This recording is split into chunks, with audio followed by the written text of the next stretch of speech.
So, okay, I think that means we've now got it working. I think I pressed the record button. Okay.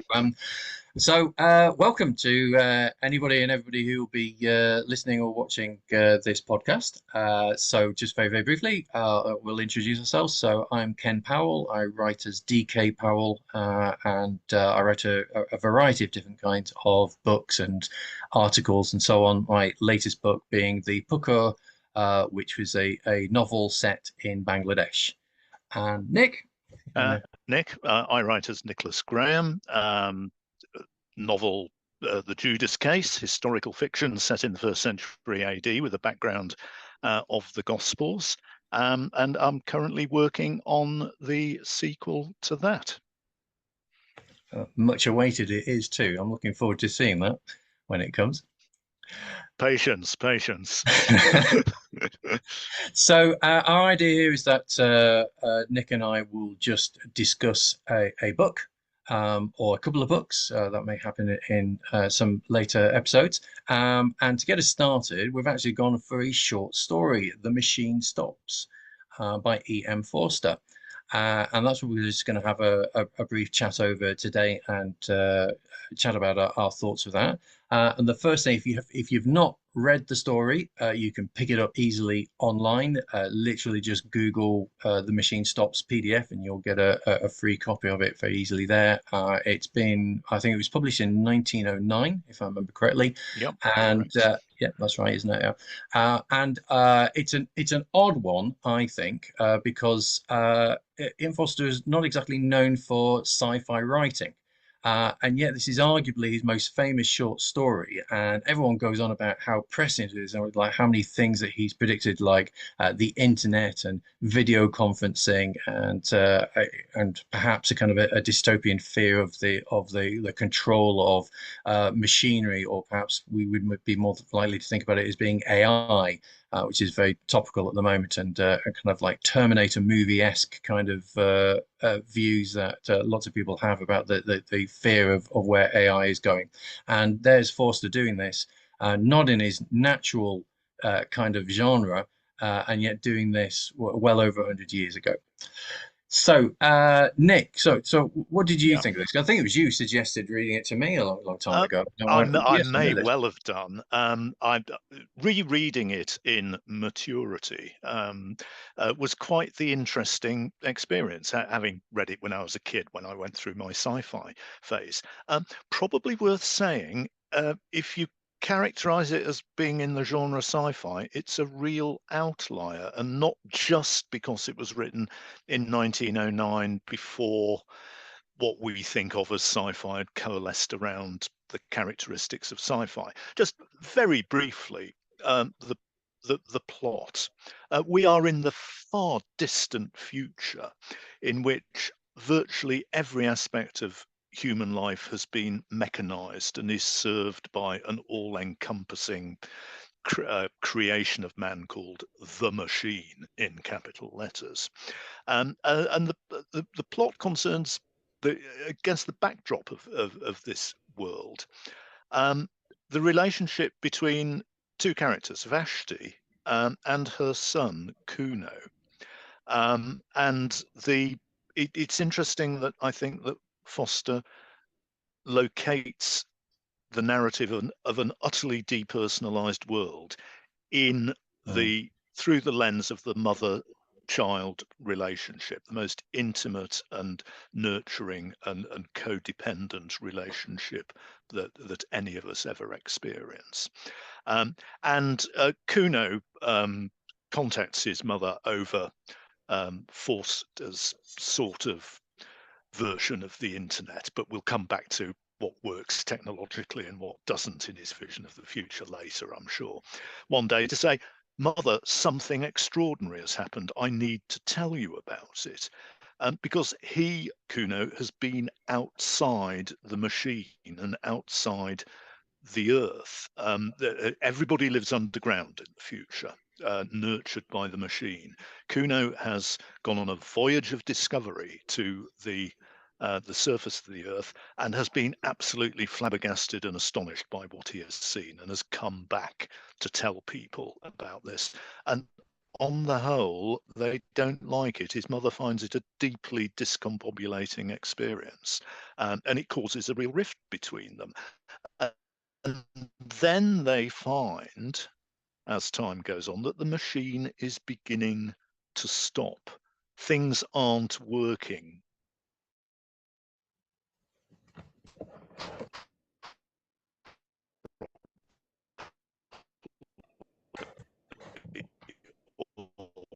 correctly, or indeed eventually, as of the end of the mechanical world, if you like, the end of the post-industrial, but Forster didn't think in terms of post-industrial world.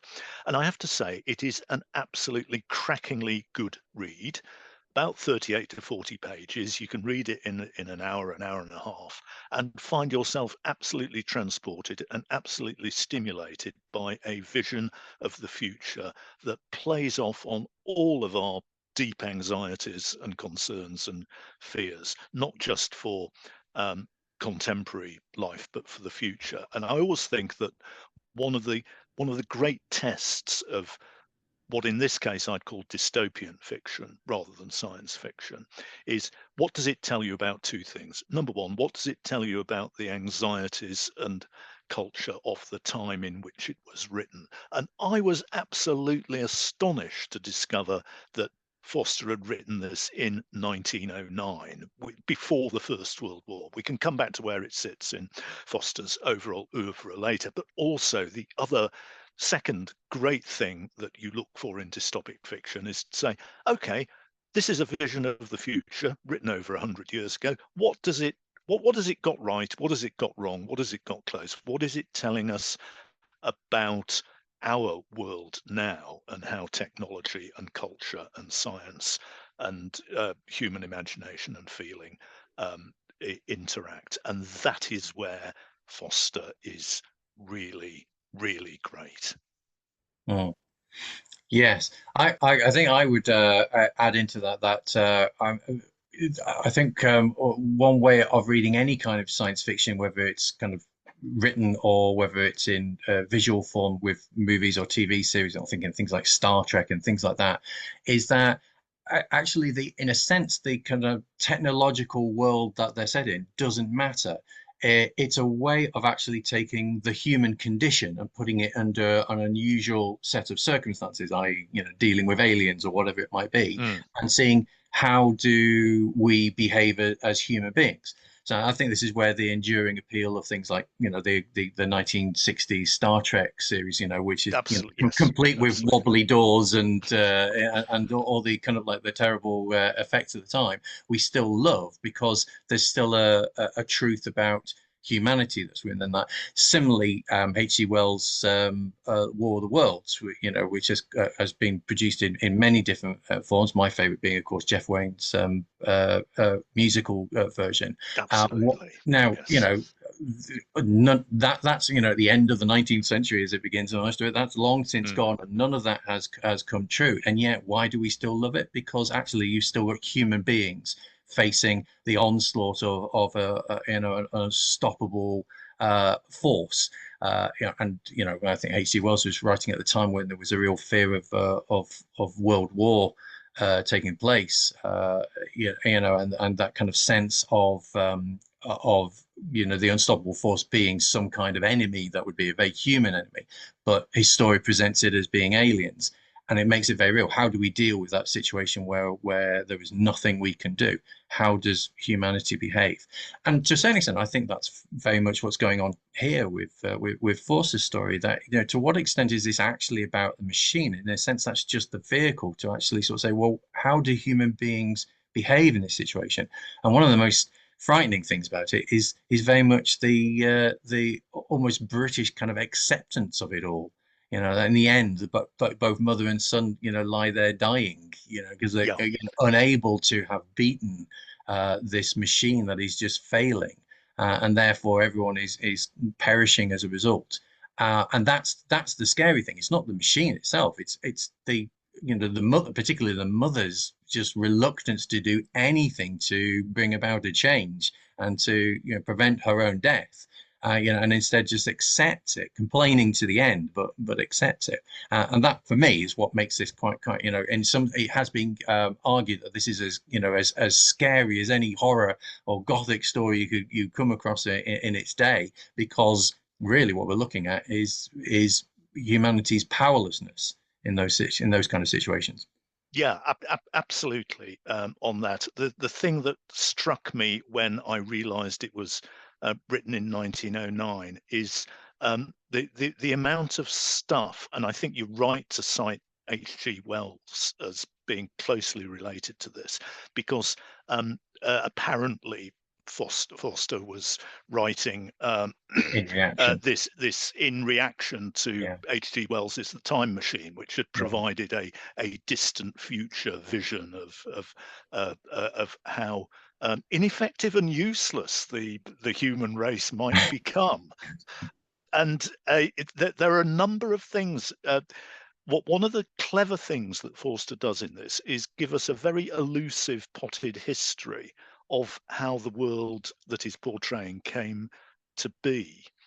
And he refers to historical phases and epochs that humanity has gone through. And actually, they're all very 1909. Mm. And it's interesting that he says that the humans that in the machine stops have effectively been bred for physical feebleness and weakness. And guess what? Eugenics was a big thing and a subject of real cultural and intellectual controversy Mm. at that time. People say, oh, yes, Forster gave us a version of the internet here. I think when you read through it, it's actually rather slightly different from that. His view of technology, a couple of things that absolutely struck me on reading this. One is uh, his history of the human race says, oh, mankind had gone through a period in which aeroplanes tried to get faster and faster and faster, and mankind was bound up with speed as a way to beat time. And he was. It's notable that 1909 he published this just a few months after Louis Blériot had been the first man to actually manage to get an aircraft across the Channel. Yet Forster Mm. portrays a world in which giant airships transport people from Australia to the UK and back again in a couple of days. He's also publishing this in 1909. The Italian futurists kicked off with their great manifesto about how speed through aeroplanes and motor cars was the future of mankind. Mm. Um, the idea of a very odd and visually gloopy sort of television screen. Fun fact, the first patent for a modern cathode ray tube television system was taken out in Tsarist Russia in Petersburg in 1907. Um, uh, in portraying the future, Forster is taking a whole load of cutting edge technology of his own day and the concerns and anxieties around it and projecting it deep into the future. And I think he does it in the most amazingly slick, clever, and elusive way that really delights and stimulates the imagination. It's Yeah. great. Yeah, and I think it's always a difficult thing when trying to predict the future, because we inevitably can't see it, ahead of time, as it were. Whereas in retrospect, it becomes really obvious. So we had Yeah, tomorrow's world and the equivalent telling us that we were going to have computer screens on our fridges, because it seemed like a real obvious thing for the fridge to tell you when you were running out of food. And it's like, well, you don't actually need that when you've got your various Alexas and such like that, where you can yeah. just do your shopping list there. And likewise, we were going to have, flying cars. We'll all have been flying by this point. And of course, that didn't happen at all. But almost nobody, and aside to what we've just been saying about Forster with his version of the internet, nobody like Asimov and people like that were really talking about the internet as being a thing, or even having effectively your computer in your pocket, nobody was imagining the mobile phone in that kind of way. Even Star Trek in the 60s, you got your little communicator, but Yeah, yeah. it's really nothing more than what we would call a Nokia brick these days, for beam me up Scotty purposes, and that's Yeah, about it. Not the full technology that we have on the mobile phones today.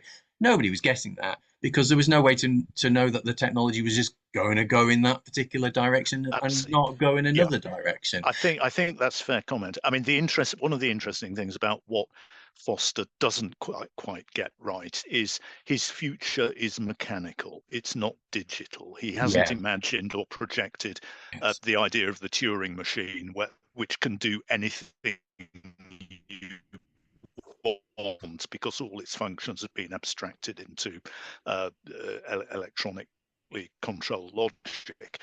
There's a button for food, there's a button for medical help, there's a button for communication, there's a button for everything. But Yes. there is a a single in a way that allows it to do anything on command, and interestingly, the idea of a voice interface um, hasn't occurred to him, which is interesting because actually the computer voice interface idea is a creation of cinema because you've got to have dialogue in in cinema. You cannot dramatize somebody sitting at a keyboard. Though we're Yes. doing a pretty good job of doing that right now, I suppose. Um, I mean, as far as dystopic fiction is concerned, um, it it it struck me that um, that that, there's something about how he portrays the impact of technology on the human soul, the human imagination and sensibility that is absolutely of a piece with his other fiction. And it might be worth just doing a quick couple of minutes on um, who Foster was and why Sure. he's still regarded, I think, as important. The first Mhm. thing to grasp about him is that he went on for a very long time. His dates are 1879 to 1970. But crucially, he wrote almost all of his fiction before the First World War. Mm. And the world that his fiction inhabits is very much that of the genteel, intellectual, upper middle class of Edwardian England and how they are coming to terms with change. He Mm. doesn't. There is no obvious pre-shadowing of the cataclysm of 1914 to 18 at least that I can think of in any of his fiction. But Mm. what he is very good at is teasing out the complexity of um, sensibility and imagination and how it reacts to the new and the different. And he does you'll know that um, novels of his like Howard's End and A Room with a View and Maurice were all which portray this world were all filmed in the 80s and 90s by Merchant Ivory, Indeed, and I yes. think the films are definitely worth watching again, but they lost us. They concentrated very much on the frocks on the box and the gorgeousness of life in those days. What they weren't so good at was getting the subtle disturbance and critique that Forster brings to that world. And there is an absolutely bravura piece of writing uh, in Howard's End where one of the characters, Helen Schlegel, listens to Beethoven's Fifth Symphony, and Foster goes deep into her mind and her imagination and her reaction to this.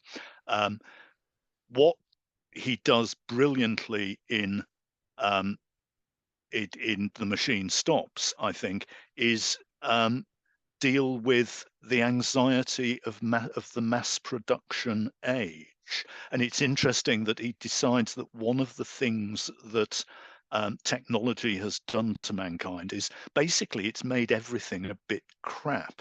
You can't get good quality Yeah, products any longer. And guess what? You're not really bothered about this. You just put up with it because that's the way things are. And the machine can't really do anything terribly well. So your expectations are kind of reined back. And mass production and industrialization are not in any sense leading us to utopia in Forster's vision. yeah, indeed. They're actually setting us on a path towards disaster. And Yeah, that strikes me as being one of the really interesting insights that he has, and that relate to his other non-science fiction, non-dystopic work, which is always in the background in Forster's middle class houses. There's the ominous spectre of the rust of suburbia, the red brick rust of suburbia coming over the hill and impinging upon this Edwardian idyll.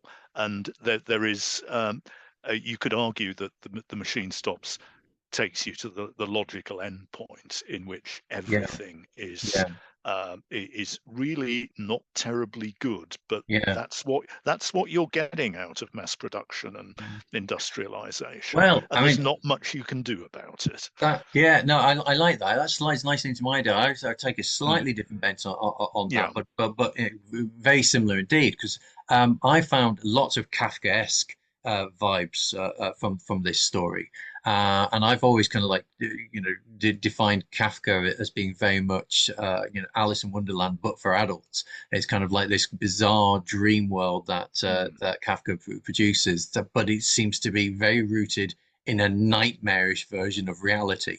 And in particular, I'm thinking of The Trial, where Joseph K famously never gets to find out what it is that he's yeah, supposedly done, absolutely. and he's just ground down by the system of human bureaucracy, and can never beat it in the end. And that felt very much that's what was going on here. It's interesting that it isn't so much Absolutely. the Yeah. machine fails, but the machine isn't evil. Well, the if there's any wrongness, it's in the kind of the complaints to the committees that are Mm, given, that are being told that oh, your complaint is being dealt with, kind of thing, when clearly it isn't. And yeah. it's almost that system. She tries to complain, the mother tries to complain about the music going wrong, and this kind of thing, and the clear and obvious evidence that something is broken in the technology, and it's the committees that are so yes, well, we'll deal with that in our own time, and of course don't. And it's that you're beaten by the system, and ultimately there's an implication where I don't think we necessarily know whether the committee is machine run or human run, but there's the implication that ultimately it's human systems that beat us. and Yeah. and I think in some senses we can all relate to that today. That sense of everything being more crap, as you sort of said, is we don't need a machine to do that for us. We don't need AI to mess it up and bring along the apocalypse. We're doing it very nicely for ourselves, and sliding ourselves into that Orwellian. I think we've not mentioned Orwell, but of course that 1984 kind of thing. Except that even there, in 1984, there's that sense that that has been a government that is oppressing its people and forcing these things upon it. It's almost like we're walking into it happily. That Yeah. Uh, we're just more content to just cope with whatever's thrown at us, and say, oh well, we'll adjust and we'll get on with it, until we too are left, dying, gasping for breath, at the end, sort of saying, well, it didn't work, did it? Yeah, no, it didn't. Well, yeah, absolutely. we I die.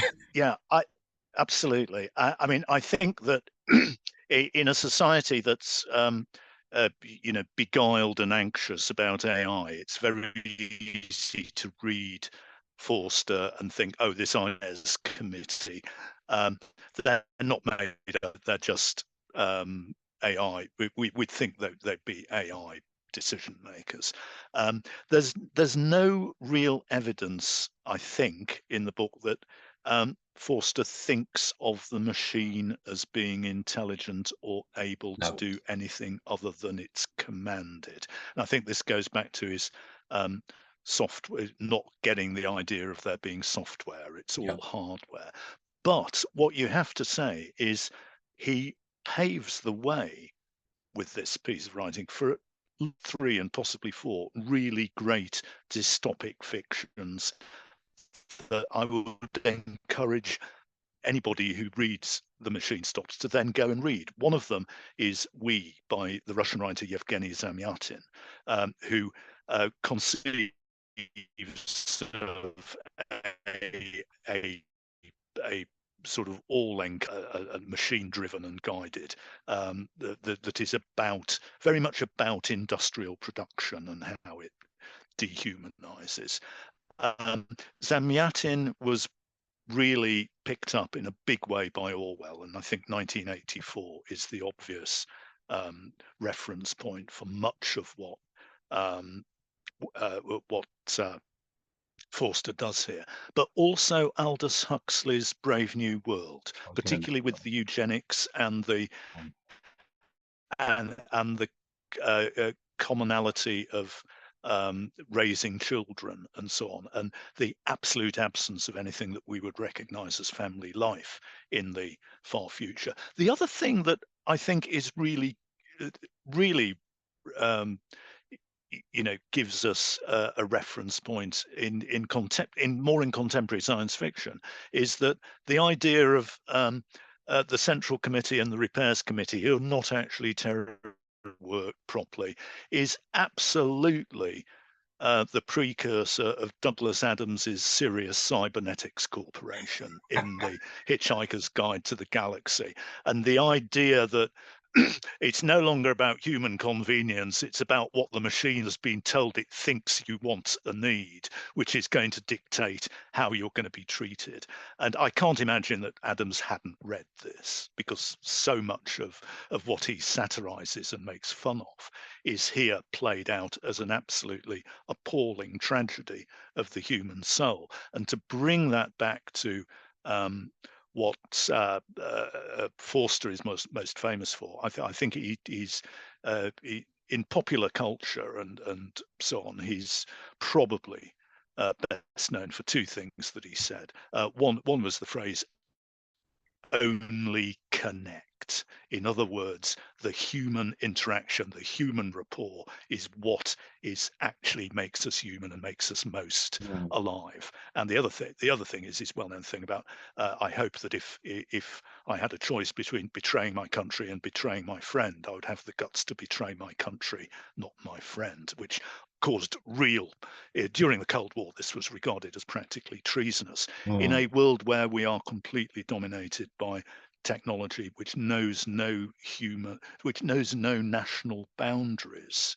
I think the way that Forster explores the effect on the intellect and the emotions that the availability and the omnipresence of this technology really teaches us a serious lesson about the uh, the the use of social media, shall we say, Indeed. as being, as we all know, it can be a profoundly unhappy, enervating, and negative experience.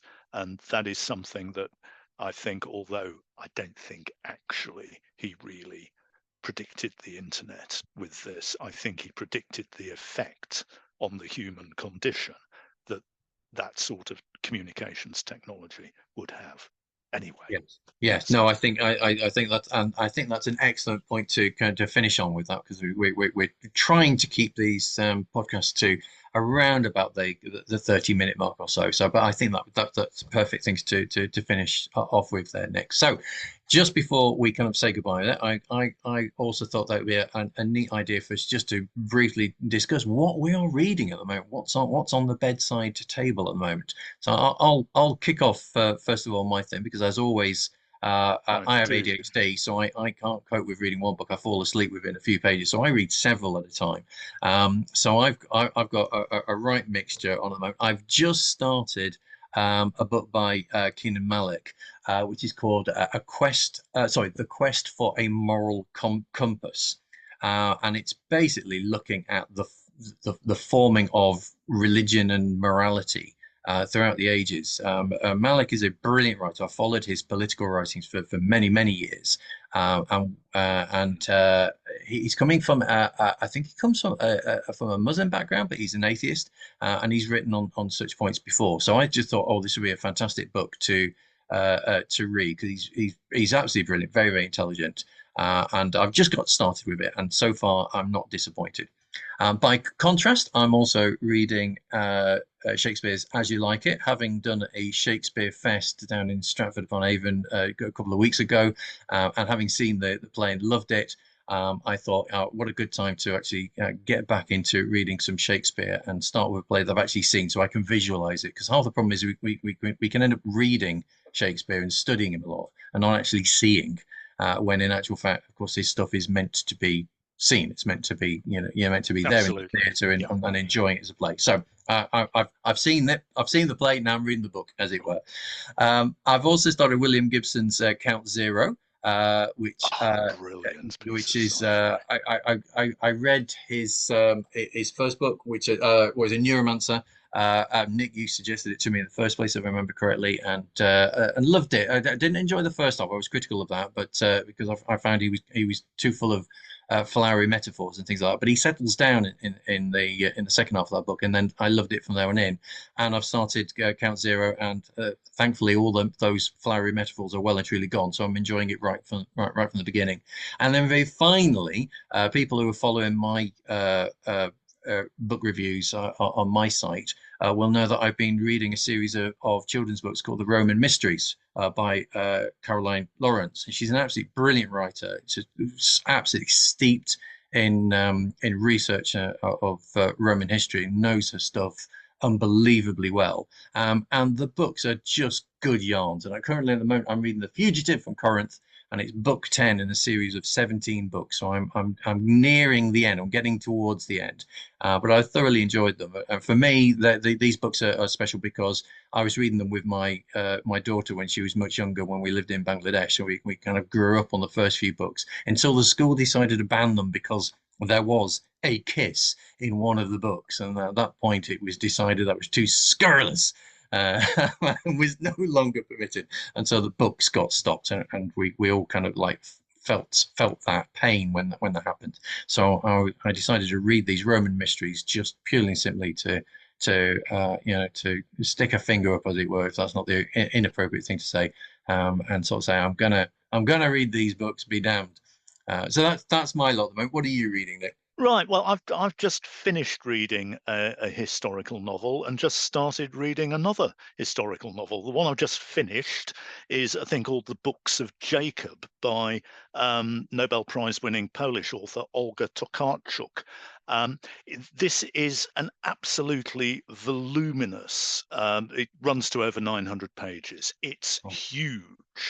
mhm. Story of a 18th century um, part charlatan, part conman, part mafioso, part messiah, called Jakob Frank, who led a sect of Jewish Catholic converts in 18th century Poland, and whose life and times are absolutely panoramic in the ground they cover. And Tokarczuk covers this with multiple different sorts of writing. It's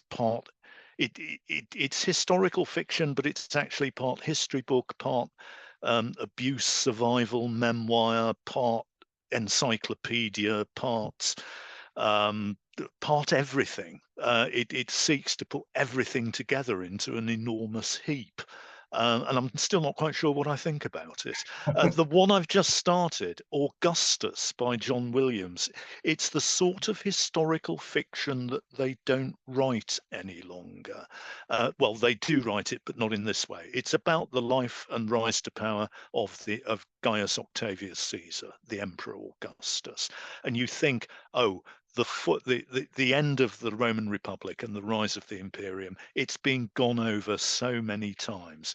Williams wrote this book back in 1980, which is where it's both interesting and where some of its problems arise, I think. It is absolutely gripping as a historical narrative.